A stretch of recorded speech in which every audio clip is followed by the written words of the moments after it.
안녕하세요. 갑상선 인사이트의 갑쌤 정지인입니다.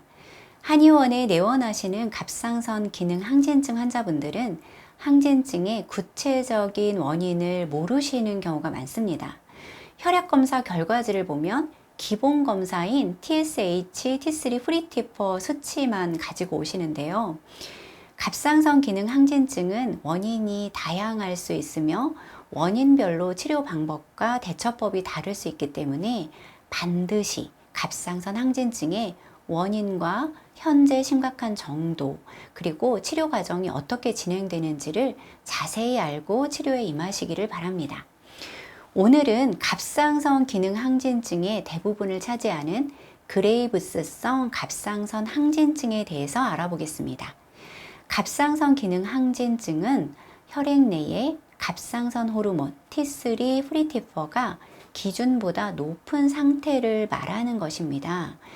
여기에 반해서 그레이브스병은 이렇게 호르몬 수치가 높아진 원인을 의미합니다. 그레이브스병은 갑상선을 자극하는 항체인 TRAbS라는 항체가 붙어서 갑상선을 지속적으로 분비하도록 유도하는 자가 면역 질환입니다. 갑상선 기능 항진증의 90% 정도가 그레이브스병이고, 그레이브스의 여부를 알려면 면역 항체 검사를 해서 TRAbS 항체 수치를 측정해서 수치가 얼마나 높은지를 살펴봅니다. TRAbS 항체는 알러지나 아토피처럼 자가 면역 항체입니다.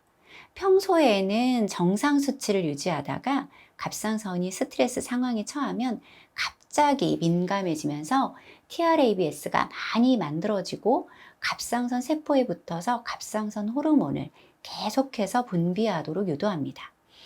초음파 검사를 하면 갑상선의 염증 상태가 얼마나 심한지를 알 수 있고, 방사성 요오드 검사로는 방사성 요오드의 흡수율을 측정해서 갑상선 항진의 정도가 얼마나 심각한지를 보기 위해서 하는데요.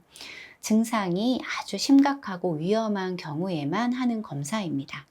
그레이브스병의 특징은 목 주변이 부어 있고 안구가 돌출되어 있고 손바닥이 축축합니다.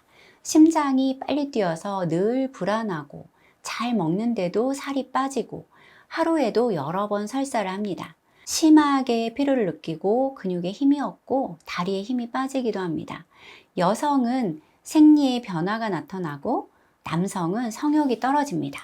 이와 같은 증상은 사람마다 차이가 있고 정도에도 차이가 있기 때문에 누구나 동일하게 나타나지는 않지만 비슷한 경향성을 보입니다. 그레이브스병 같은 자가 면역 질환은 치료를 안 하고 방치하면 한두 달 사이에 갑자기 심해질 수도 있고, 저절로 치료되기는 힘들며 증상이 심하면 신부전이나 부정맥의 후유증이 남을 수도 있습니다. 안구 돌출 같은 경우는 그레이브스 병만의 특징적인 증상인데요. 갑상선이 회복되더라도 안구 증상은 진행이 되기 때문에 초기에 치료를 하는 것이 아주 중요합니다. 그레이브스병은 초기에는 주로 메티마졸이라는 항갑상선제를 투여합니다. 메티마졸은 그레이브스병의 원인인 TRAbS 항체를 직접적으로 없애는 것이 아니라 갑상선 호르몬의 합성을 방해해서 호르몬의 양이 늘어나는 것을 막으면서, 또한 면역 항체의 수치가 떨어지도록 유도하는 약물입니다. 메티마졸로 제어가 안 되거나 재발이 되면 메티마졸의 효과가 떨어지게 돼서 부득이 방사선 요오드 치료나 수술 요법을 하게 됩니다. 방사선 요법이나 수술 요법은 직접적으로 갑상선의 일부를 없애기 때문에 갑상선 기능 항진에는 빠른 효과를 보이지만 영구적으로는 갑상선 기능 저하증으로 가게 되는 단점이 있습니다. 메티마졸은 일단 복용하게 되면 보통은 1년, 길게는 2년에서 3년간 복용하면서 면역 항체가 안정될 때까지 복용합니다. 중간에 임의로 중단하면 갑자기 수치가 악화될 수도 있고, 치료가 되었더라도 다시 재발할 가능성도 있기 때문에 일정 기간은 꾸준히 관리를 해야 됩니다. 그레이브스병 같은 자가 면역 질환은 가족력과 관련이 있습니다. 가족 중에 갑상선 질환인 그레이브스나 하시모토 관련 환자나 자가 면역 관련 질환이 있는 사람이 있다면 발생 가능성이 높습니다. 스트레스가 많은 환경, 즉 업무 과다나 어떤 충격, 불면증이나 질병 같은 스트레스에 장기간 노출되면 면역계가 민감해지면서 잠재돼 있던 그레이브스병이 발생할 수 있는데요.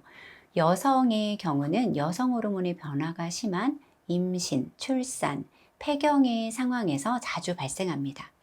그레이브스병은 초기에 치료를 잘하면 대부분 치료가 잘 되지만 치료 이후에도 뭔지 모르게 일상생활이 예전 같지 않아서 힘들어 하시는 분들이 많이 있습니다. 그러므로 조기에 치료를 잘하고 다시 재발되지 않도록 관리하는 것이 중요합니다.